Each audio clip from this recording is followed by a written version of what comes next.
Hey guys, it's Libby. Final wrap up of the teens, and then we are done with this decade. Finally. Well, we're not quite done with this decade because I had to do my best of the year 2019, and that's it. I don't think I'm gonna do a reflection on the decade or anything further to do with 2019. I think I'm ready to move on. Now, in December, I read 8 things. 5 of them were plays. Classic Libby. 2 of them were novels, and 1 of them was nonfiction. And I'm gonna start with a bunch of the plays, and I'm also gonna loop in an extra one from November that I forgot to discuss in my November wrap-up. So, starting in Victober, I decided to read Oscar Wilde's complete plays.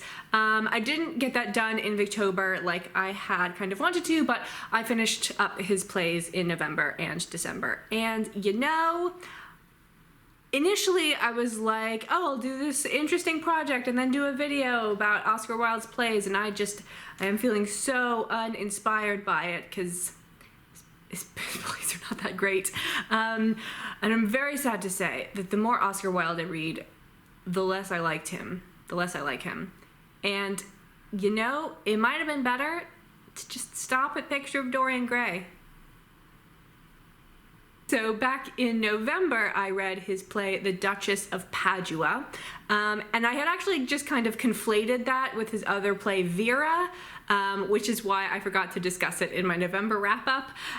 So I'm gonna kind of discuss all of the Oscar Wilde stuff that I read in December and Duchess of Padua in this video. So in December, I finished up with Lady Windermere's Fan, and then his 2 unfinished works, La Sainte Cortisane and A Florentine Tragedy. So The Duchess of Padua is a historical tragedy. We're set in like Med-Ren, Padua in Italy, and we have a man who wants to like get revenge on the man who killed his father, and there's this like mysterious man who knows about his past and wants to help him kill his father's murderer. And then of course this man, the murderer, is the Duke of Padua, and our hero falls in love with the Duchess of Padua, complicating things. And when I said in my discussion of Vera that there were parts that were totally ripped off of Romeo and Juliet, I was actually thinking of this play. This play has like exchanges that I'm just like, that's just from Romeo and Juliet. Did you think none of us had read that Oscar and that we wouldn't notice? Because we did.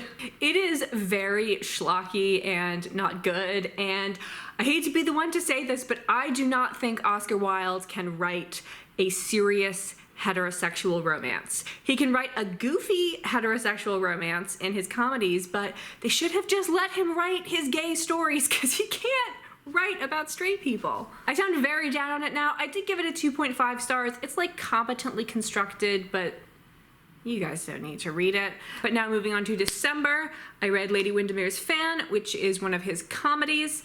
It was kind of interesting. It's a sort of so Lady Windermere is throwing a party, and she thinks her husband is having an affair, and her husband insists that this woman that he is potentially having an affair with be invited to this party, and there's like marital conflict, and this woman is very like flirtatious, and all the men like her and very suspicious. It was kind of interesting.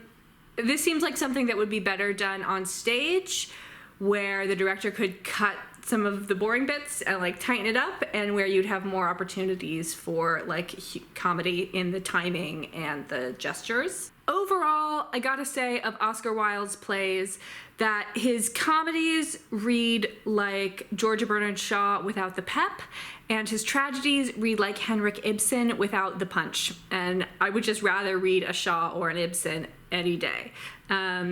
Importance of Being Earnest is enjoyable and worth experiencing, but I can't really suggest that you read any of the other ones. Then I read his 2 unfinished works, La Sainte Cortisane and A Florentine Tragedy. These were, like, I think left in a handbag in a taxi, and that's why he didn't finish them. And the manuscripts are kind of interesting. They're not they're not unfinished in the sense that like he wrote the first half and then didn't get to the second half. They're unfinished in that they're sort of outlines. So we get a full story. It's just, 15 pages long. Florentine Tragedy is another medieval Italian tragedy, as you could perhaps guess from the name, and it's about a man who thinks his wife is having an affair. And La Sainte Cortisane is kind of in the vein of his French play Salome. It's not based on a biblical story, I think. I'm pretty sure it's early Christian times. And it's set in Egypt, and it's about a courtesan who is tempting a holy man. I decided not to rate either of these because they're not finished, and I didn't think that would be fair, but don't read them. They're not worth your time. Okay, now that I can be done with Oscar Wilde, I probably want to go back and read some of his nonfiction at some point, but I need time to forget all of the stuff that I've recently read. I finished Sex with Shakespeare by Jillian Keenan. Guys, I really liked this book. Surprise, no one is surprised. Jillian Keenan is a journalist, and this is, I believe, her only work of long-form nonfiction, which is a memoir about like her life as someone who enjoys spanking, and like how the works of the bard helped her process this and learn more about herself. This is told in 14 chapters. Each chapter focuses on a different Shakespeare play and talks about how this play impacted her sex life or her broader life at various points. So it's mostly chronological, although at the beginning we start in medias res at a point where she can like most easily explain the things she needs to explain at the beginning, which interestingly is in Oman.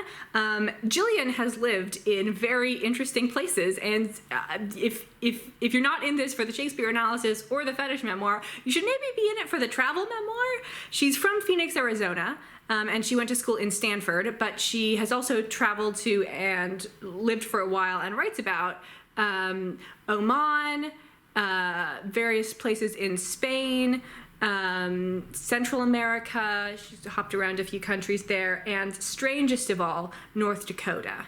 My experience with this book kind of went up and down.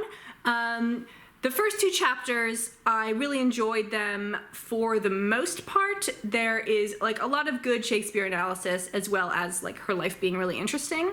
But the integration of the two didn't quite work for me yet. So the way she does the Shakespeare analysis, sometimes she'll just like, in one sentence present a line and say that, it actually means this to her or it relates to her life in this way. And that was fine. But the big moments of it, of, her interaction with the text come from when, without skipping a beat, she introduces a character from that chapter's play and has a conversation with it.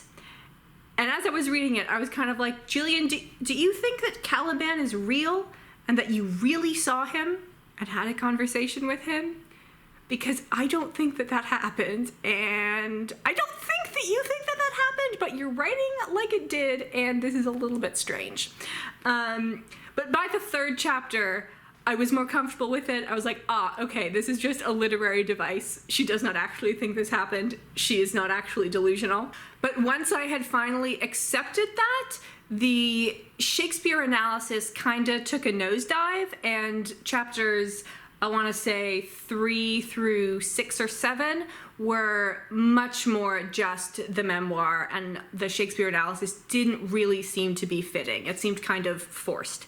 And so by the time I was about halfway through this book, I was like, I thought this was going to be like a super amazing read, but it's just pretty good. I mean, I like it. I would recommend it. It's not blowing my mind. In the second half, though, man, she really picks up, and it becomes superb. So good. The writing, the insight is amazing. Her life is fascinating. The King Lear chapter, which is more like an opinion piece than a memoir, is like perfect? Yeah, it's perfect. So I did end up giving this book 5 stars. There were parts that I wasn't 100% on board with, but looking at it as a whole, it's too good to not get the 5 stars. Now, when I announced that I was going to read this book, one of my viewers asked me if I thought this would be appropriate for her to give to her 20-year-old son. I'm gonna say yes. And I wouldn't go so far as to say this is like required reading for any college student, but yeah, no, it's highly recommended reading for every college student. I think if you can read this like before you really become sexually active, that's good. But obviously if that ship has sailed, you can still get a lot out of this.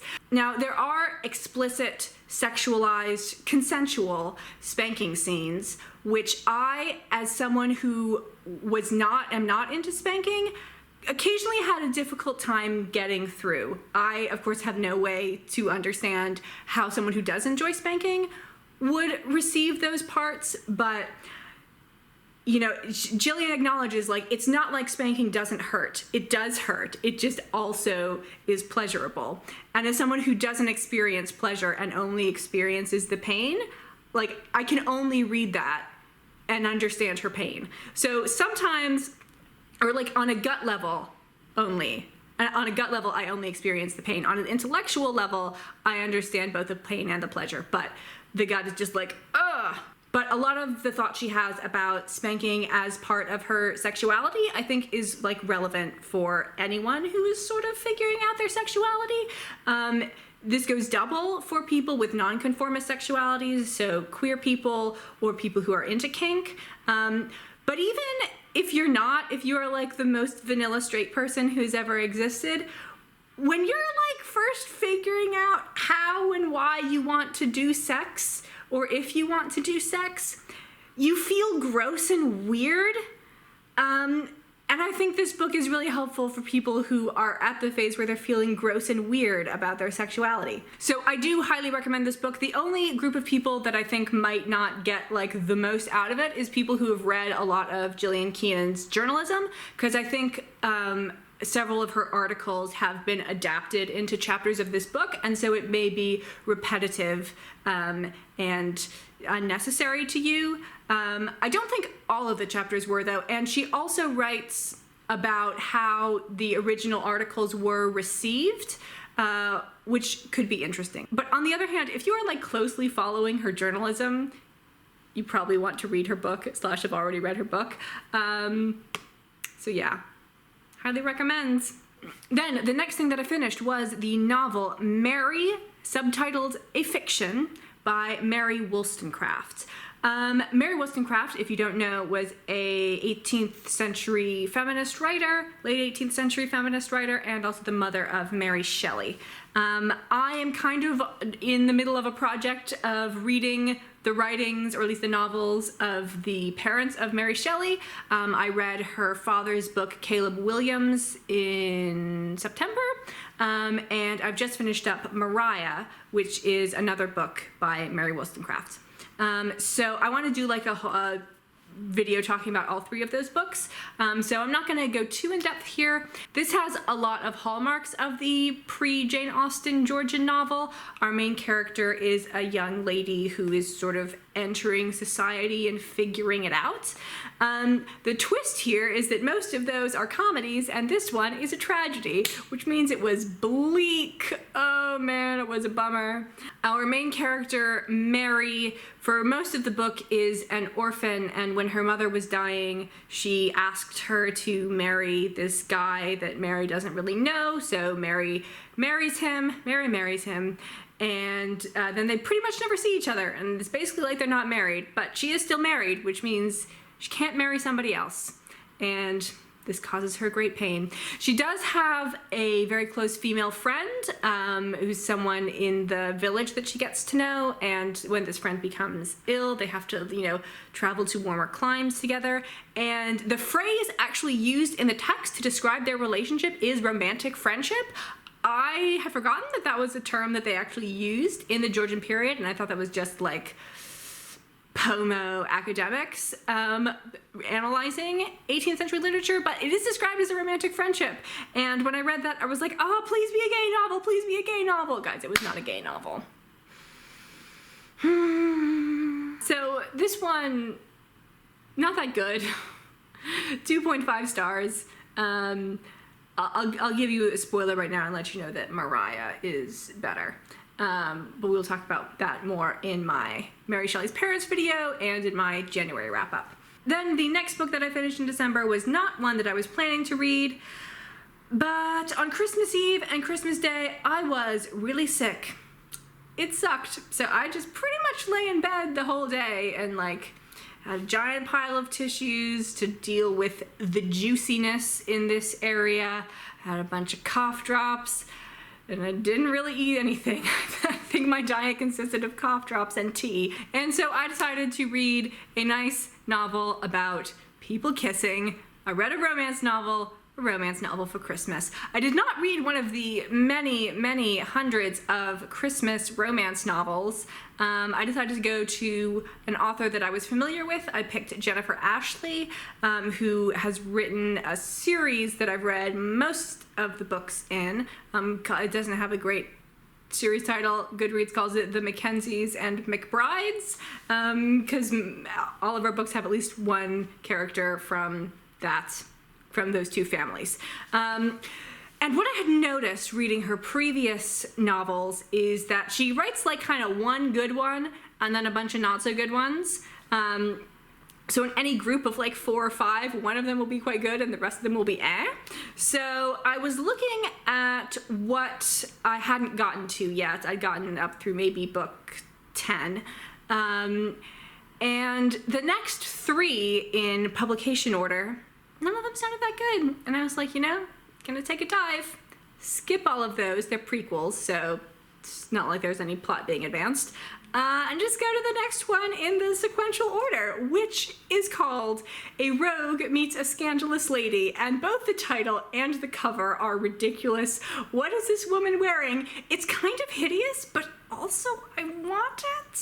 This is set in the late Victorian period, and it's about a heartless politician falling in love with a woman in the middle of a very, very messy divorce. What I thought was interesting about it was that it was quite understated. There were a lot of instances where it was like, oh, this is going to be blown up into like this classic romance trope, or this is going to be blown up into like a big misunderstanding between them, and that will drive the plot. And every time I thought that didn't really go anywhere. They just sort of like figured themselves out like adults. It was a very like adult novel. I don't mean in terms of steaminess. I mean in terms of like characters behaving rationally. That said, this is a romance novel, so there's still a couple instances where I was like, no human would do that. But whatever. Also, please remember, I was very sick when I was reading this, so it's possible that my perception of it is not at all what my perception of it would be under normal circumstances. I do have to say that I think Jennifer Ashley has kind of written herself into a couple of knots, because as someone who has read pretty much all of this series and like been keeping track of the characters, I happen to know that the guy in this book has to be pushing 50. Like, he's got to be at least 47 years old. And I have no objection to like old people in romance. Old people fall in love too. Yay. However, this character is not written as someone in his late 40s. He spends hours on his knees digging in the dirt in an English February and never once complains about his knees. I am 28 years old and I complain about my knees, so yeah, I'm not buying it. I gave this book 4 stars and I'm very pleased that I decided to skip those other 3 books in order to get to it. Then it was time for my last read of 2019. Originally I had my goal set for 70, but when I had an amazing amazing April, and then a quite decent Victober, I decided to up that to 100. And I had one more book I needed to read, and just a couple of days, and so I decided that my last read of 2019 was going to be another Shakespeare play. This one is Troilus and Cressida. This is my second time reading it. I think it was one of my best books of 2018, so I think I first read it at the beginning of 2018. And yeah, I really like this one, guys. It's like a mashup of Chaucer's Troilus and Cressida and Homer's Odyssey, written by William Shakespeare, greatest collab in literature. And it's also deeply, deeply cynical, which I get, which I feel, which I appreciate.